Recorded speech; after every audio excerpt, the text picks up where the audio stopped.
Hi friends, welcome to my case YouTube channel. ಯಾರಾದರೂ ನನ್ನ ಚಾನಲ್ನ ಸಬ್ಸ್ಕ್ರೈಬ್ ಮಾಡಿದೆ ನೋಡ್ತಾ ಇದ್ದರೆ ಪ್ಲೀಸ್ ಒಂದು ಸಬ್ಸ್ಕ್ರೈಬ್ ಮಾಡ್ಕೊಳ್ಳಿ.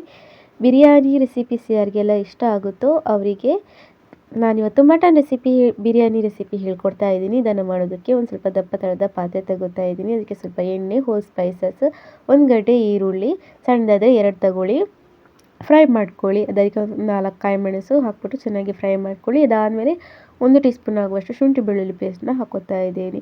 ಅದಕ್ಕೆ ಸ್ವಲ್ಪ ಕೊತ್ತಂಬರಿ ಸೊಪ್ಪು, ಸ್ವಲ್ಪ ಪುದೀನ ಸೊಪ್ಪನ್ನ ಹಾಕ್ಬಿಟ್ಟು ಒಂದು 5 ನಿಮಿಷ ಫ್ರೈ ಮಾಡ್ಕೊಳ್ಳಿ ಬಾಡೋವರೆಗೂ. ಅದಾದಮೇಲೆ ನಾವು ಕುಕ್ಕರ್ನಲ್ಲಿ 4 ವಿಷಲ್ ಕೂಗಿಸ್ಕೊಂಡಿರುವಂತಹ ಮಟನ್ ಪೀಸಸ್ನ ಇದಕ್ಕೆ ಹಾಕೋತಾ ಇದ್ದೀನಿ. ರುಚಿಗೆ ಉಪ್ಪು, ಹಾಗೆಯೇ ಅರಿಶಿನ, 1 ಟೀ ಸ್ಪೂನ್ ಆಗುವಷ್ಟು ಪೆಪ್ಪರ್ ಹುಡಿ, ಹಾಗೆ 1 ಟೀ ಸ್ಪೂನ್ ಆಗುವಷ್ಟು ಅಚ್ಚಕಾರದ ಹುಡಿ, 1 ಟೀ ಸ್ಪೂನ್ ಆಗುವಷ್ಟು ಧನಿಯಾ ಹುಡಿ, ಹಾಗೆಯೇ 1 ಟೀ ಸ್ಪೂನ್ ಆಗುವಷ್ಟು ಗರಂ ಮಸಾಲೆ ಹುಡಿ, ಹಾಗೆಯೇ ನಾವು ಗಟ್ಟಿ ಮೊಸರನ್ನ 1 ಕಪ್ ಸೇರಿಸ್ಕೊಂಡು ನೀಟಾಗಿ ಫ್ರೈ ಮಾಡ್ಕೊಳ್ಳಿ.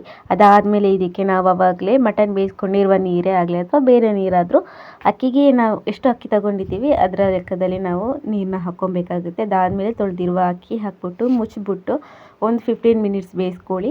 ಅದಾದಮೇಲೆ ಓಪನ್ ಮಾಡಿ ನೋಡಿದಾಗ ಆಲ್ಮೋಸ್ಟ್ ಬೆಂದಿರುತ್ತೆ. ಅಷ್ಟೊತ್ತಿಗೆ ನಾವು ಮೇಲ್ಗಡೆ ತುಪ್ಪ, ಒಂದು ಬಾಳೆ ಎಲೆ ಇಟ್ಬಿಟ್ಟು ಮುಚ್ಚಿಬಿಟ್ಟು ಒಂದು 5 ನಿಮಿಷ ದಮ್ ಕಟ್ಟಿದರೆ ಆಯಿತು. ಬಿಸಿ ಬಿಸಿಯಾಗಿರುವಂತಹ ಪರಿಮಳವಾಗಿರುವಂತಹ ಮಟನ್ ಬಿರಿಯಾನಿ ರೆಡಿ ಆಗುತ್ತೆ. ಎಲ್ರಿಗೂ ಸಾಮಾನ್ಯವಾಗಿ ಇಷ್ಟ ಆಗುತ್ತೆ, ನೀವು ಮಾಡಿ.